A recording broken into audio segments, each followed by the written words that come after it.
दिल्ली की आबकारी नीति से जुड़े मनी लॉन्ड्रिंग केस में अरविंद केजरीवाल पहले से ही प्रवर्तन निदेशालय की न्यायिक हिरासत में हैं।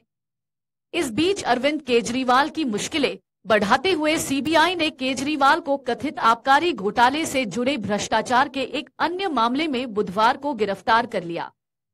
दिल्ली की अदालत ने केंद्रीय अन्वेषण ब्यूरो (सीबीआई) की दायर अर्जी पर दलीलें सुनने के बाद केजरीवाल को 3 दिन के लिए इसकी हिरासत में भेज दिया। दिल्ली के उपराज्यपाल ने आबकारी नीति 2021 से 22 में कथित अनियमितताओं और भ्रष्टाचार को लेकर सीबीआई से इसकी जांच कराने का आदेश दिया था, जिसके बाद इस नीति को जुलाई 2022 में रद्द कर दिया गया था। उसी केस में ये गिरफ्तारी हुई है। कथित आबकारी घोटाले में ईडी मनी लॉन्ड्रिंग केस की जांच कर रही है, यानी वो पैसे के लेनदेन से लेकर पैसा किन रूटों से कहां गया, इस पूरे मामले की जांच लगी है। वहीं सीबीआई इस मामले में भ्रष्टाचार और वित्तीय अनियमितताओं को लेकर जन सेवकों की भूमिका की जांच कर रही है। ईडी ने सबसे पहले मार्च में अरविंद केजरीवाल को मनी लॉन्ड्रिंग केस में अरेस्ट किया था। उनके खिलाफ आरोप गलत तरीके से धन के सृजन और इस्तेमाल का है। Prevention of money laundering act के सेक्शन 3 में मनी लॉन्ड्रिंग को अपराध माना गया है। इसके तहत धन को गलत तरीके से इधर उधर करने, छिपाने, कब्जा, उपयोग और बेदाग संपत्ति के रूप में दावा करने को आपराधिक कृत्य मानती है। सीबीआई ने prevention of corruption act (PC act) के तहत कथित शराब घोटाले में भ्रष्टाचार का मामला दर्ज किया था, लेकिन उसमें केजरीवाल को आरोपी नहीं बनाया था।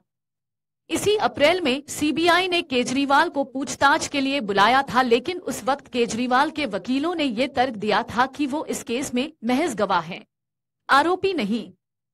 सीबीआई के पास केजरीवाल की गिरफ्तारी का विकल्प हमेशा खुला था, लेकिन उसके लिए ये जरूरी था कि उसके पास कोई ऐसा ठोस विश्वसनीय सबूत हो जो कथित घोटाले में उनकी भूमिका को सीधे तौर पर जोड़ता हो। ईडी के मामले में भी यह लिंक सीधा नहीं दिखता। ईडी ने दिल्ली के मुख्यमंत्री और आम आदमी पार्टी के संयोजक की दोहरी भूमिका के रूप में केजरीवाल को कथित दागी फंड से जुड़ने का मामला बनाया है। हालांकि भ्रष्टाचार के केस में ये कोई विकल्प नहीं हो सकता। पीएमएलए में जमानत का रास्ता कठिन है, लिहाजा वहां आरोपी को लंबे समय तक हिरासत में रखा जा सकता है। वहीं भ्रष्टाचार के मामले में कोई आरोपी अग्रिम जमानत के लिए आवेदन कर सकता है। गैर जमानती अपराधों में जमानत देना कोर्ट के विवेक के अधीन है, यानी पीसी एक्ट जमानत के लिए कठोर शर्तें लागू नहीं करता है। पीसी एक्ट के तहत आरोपी क्रिमिनल प्रोसीजर कोड के तहत नियमित जमानत की गुजारिश कोर्ट से करता है। हालांकि 2014 में इस व्यवस्था में एक संशोधन किया गया कि इस मामले में जब तक अभियोजन पक्ष को सुन नहीं लिया जाएगा तब तक किसी भी आरोपी को जमानत नहीं दी जाएगी, यानी अंतिम रूप से अभियोजन पक्ष के पास जमानत का विरोध करने का मौका रहेगा।